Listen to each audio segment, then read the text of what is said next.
Plusieurs actions sont à mettre dans l'actif de l'administration militaire de l'Ituri depuis l'instauration de l'état de siège dans cette province par le chef de l'État, Félix Antoine Tshisekedi Tshilombo. Il s'agit notamment de la réouverture des axes routiers d'intérêt économique, la stabilisation. Plus de 600 000 habitants sont déjà retournés dans leur milieu d'origine. Ces zones jadis sous contrôle de groupes armés. En plus, la modernisation de la voirie urbaine et autres.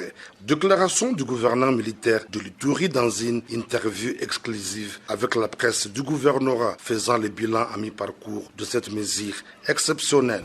Beaucoup de choses ont évolué, notamment nous avons remis des populations sur l'axe sur la RN27, sur l'axe Bunia-Komanda, là où les populations s'étaient déplacées.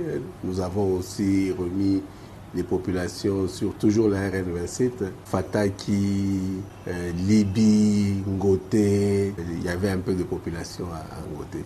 Et donc nous avons aussi remis des populations à Bambou aujourd'hui, à Kobu.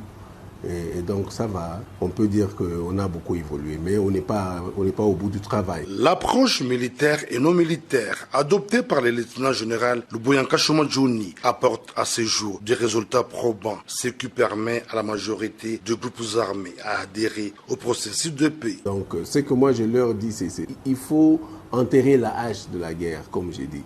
Il faut que les gens se pardonnent. Nous avons des piliers tels que le dialogue, et la justice transitionnelle. Et la justice transitionnelle, c'est justement ce qui va, n'est-ce pas, encore faire consolider ou renouer les liens entre les communautés.